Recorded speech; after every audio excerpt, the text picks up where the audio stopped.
Hi. Thank you for being my guest in today's episode.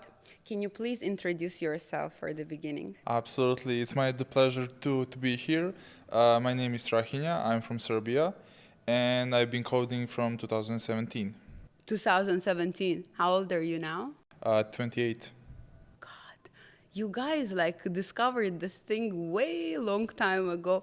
Yeah, it was actually immediately after the high school. Uh-huh. So I had a couple of the friends who went into coding before high school, and I wasn't so sure. But once they introduced me to the coding, I started it on my own. What are you specialized in? Well, basically, my specialty is the backend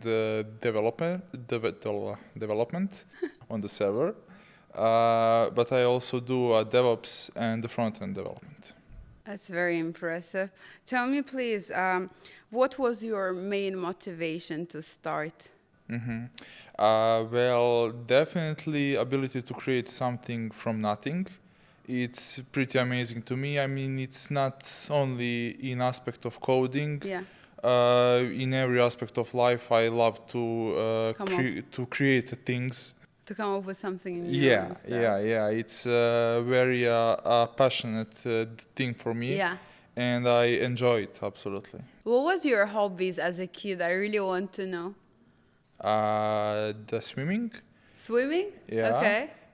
Playing basketball, obviously. So you were very active in terms of sport and yeah. I knew like to stay on a court for 6 hours non-stop.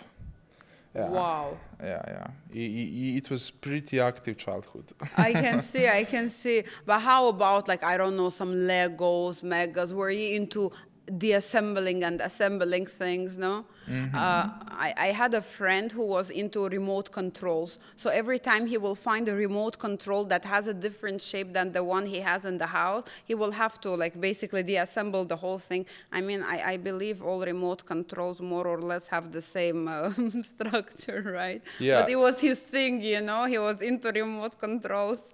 So did you have a passion for something like that or Well, basically, I wanted to be an architect.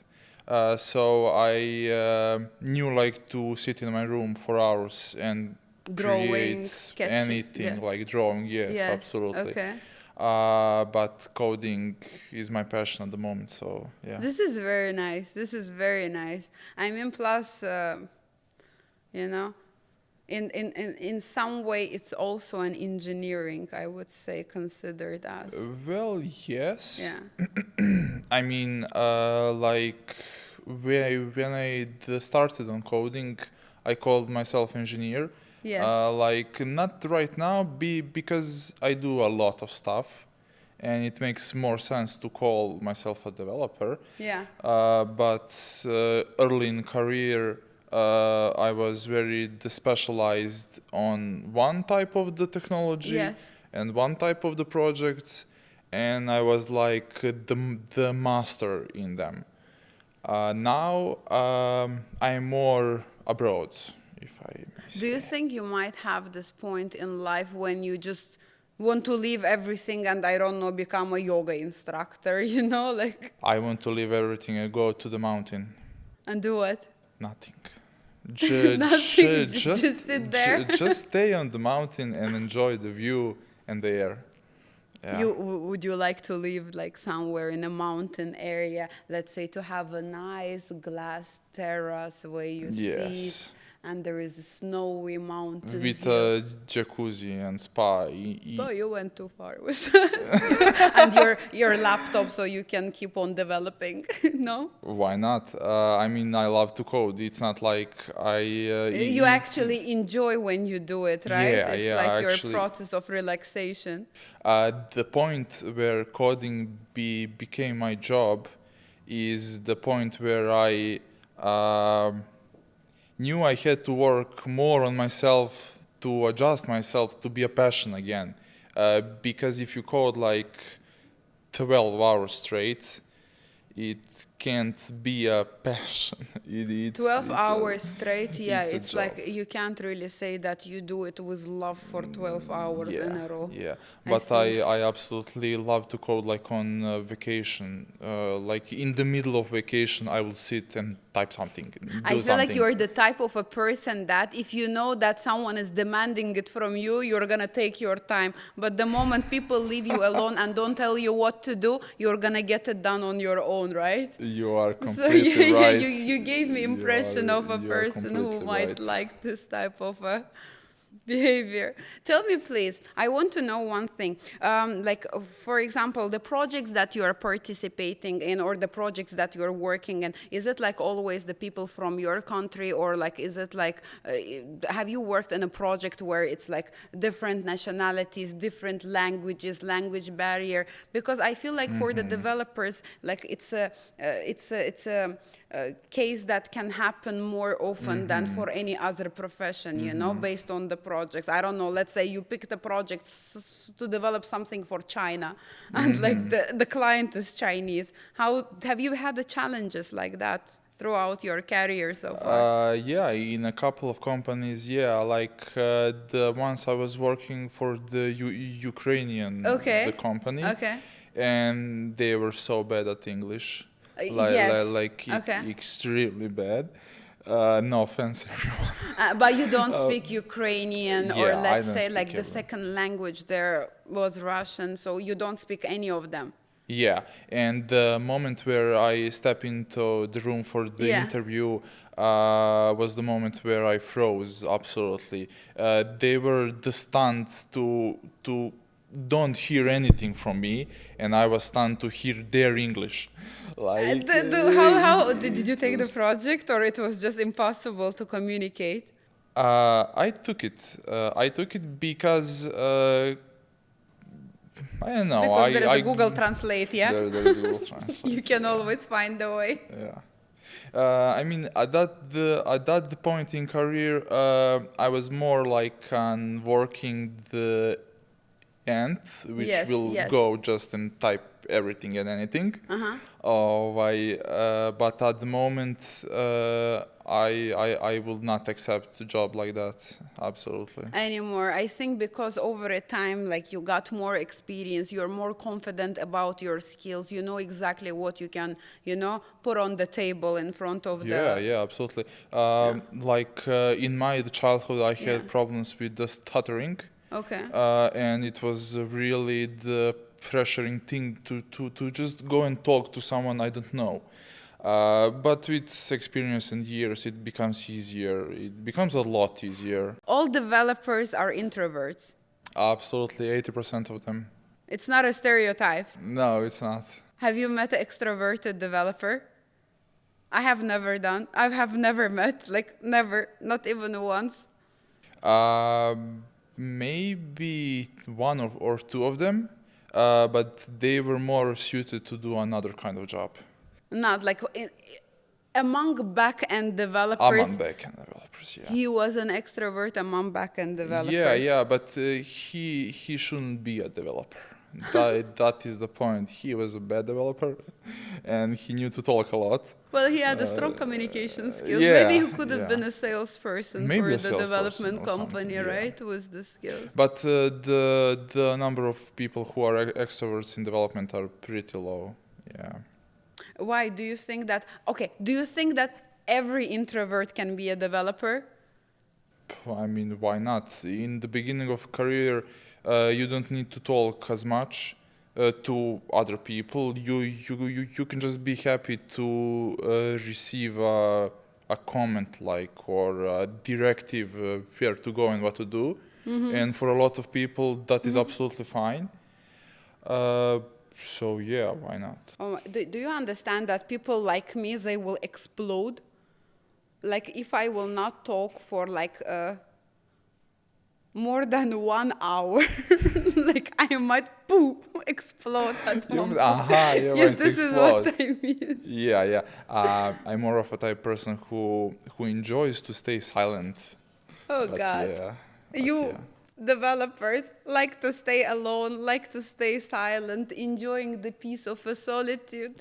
I envy you in this sense a lot. Like, I love crowded places. I like loud places, noisy. I like to, like, like to talk, to communicate and all these things. So I think more and more, but maybe I should try become a front-end developer. I think talking there doesn't hurt. You can just try a meditation. I It's pretty tried. much You need to same. stay quiet when you do that. I failed, trust me. Yeah, Failed. yeah. Well, I want you to tell me, please, one thing. For example, let's say that one day when you become a father, let's say, will you encourage your kids to learn coding, let's say, and to try to explore the IT industry? Would it be something that you will support them and push them towards? Because you know how unlimited the opportunity within it can be. Or, for Yeah, but example, you would like to be the only one who knows how to develop in the family. well, basically, I will definitely allow them to choose for themselves. Okay. But my advice would be to go into the coding Yeah. because you have so much opportunity to meet like nice persons and to generally uh, get familiar with the business. I mean, a lot of work Yeah. is actually to know a business. Like Correct. the coding, you can learn a coding like in a year or two, and that will be it. But as they say, the soft skills are very important. Correct. Very. Um, I know that a lot of the programmers are like stuck in some kind of the soft skill loop, but it gets easier. Like I would definitely encourage everyone to try. Yeah, yeah. I mean, this is the profession of the future. And more people nowadays start realizing it. Because if you don't catch up and get the right skills now, over a time you might be off the job market and you might lose the skills that not have the required skills for the job market at that point. Yeah, but like coding, it has it has a spot in the learning curve where if you have so much the talent for coding, it doesn't matter if new technology arrives.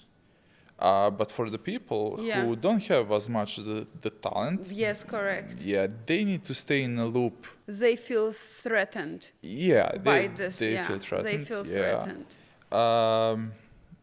But like for the people, it's absolutely fine to just push it through. Yeah. Like they just adapt to the little changes because more or less they know the whole core of it, correct? Yeah. Rather than for the people, they don't have those skills right now. So with the technology evolving more and more, like they will be losing the time to acquire the right skills because with the speed of them moving and technology evolving, it would be impossible to catch up. So I think the message here that we highly encourage everyone, I'm not talking about leave everything and become a developer, no, but maybe get here and there the skills that might help your job, your specialty to maybe to like upgrade the level of your qualification, get more skills that are tech related skills to keep up with the innovations, with all the things that are happening around us. Because really, I think about it, like, come on, if you would ask like 20 years ago a person, for example, what are the three necessary skills, three necessary things you need to have with you in your daily life, maybe it would have been a newspaper, I don't know, cigarette and pen and paper, right? And now when you ask a person, come on, imagine your life without your phone or like without your laptop. Like the first thing I do when I open my right eye is like to check all the devices around me, right? So who knows what's going to happen in the next 10 years, you know? Would be such a shame for this generation to lose the opportunities because of it. Yeah, it would. Like, I would give advice if you are determined to start coding, go for one kind of the technology and stay with it for as much as needed. Don't jump. Yeah, it's bad to jump from the technology to the technology. Basically, if you are in a loop of things, it's only the matter of time when you will become a programmer. So basically, if you learn little bit from everything, that won't make you a developer. That will make you a person who has a general knowledge only. So just like try to dig in and like get the and whole. those people will become managers. Oh yeah, obviously. Yeah, but exactly. In order to supervise others, you don't need to do their job, but you need to have an understanding on what they're doing. Yeah. Okay, they will be managers, but they will never be as skilled as you guys. Well, probably. Exactly. Yes. Thank you so much for your time. I really enjoyed our chat and hoping to have you in the next episodes. And thank you And too. from my side, I want to give you a small welcome kit that we give to all our students that are enrolling with TeachMeCode. Basically, those are the, how can I tell you, those are the necessary tech small gadgets that we find interesting and useful for our students, and I'm hoping that it will be interesting and useful for you as well. Please. Thank you so much for your time one more time, and take care. See you again. You too. See ya.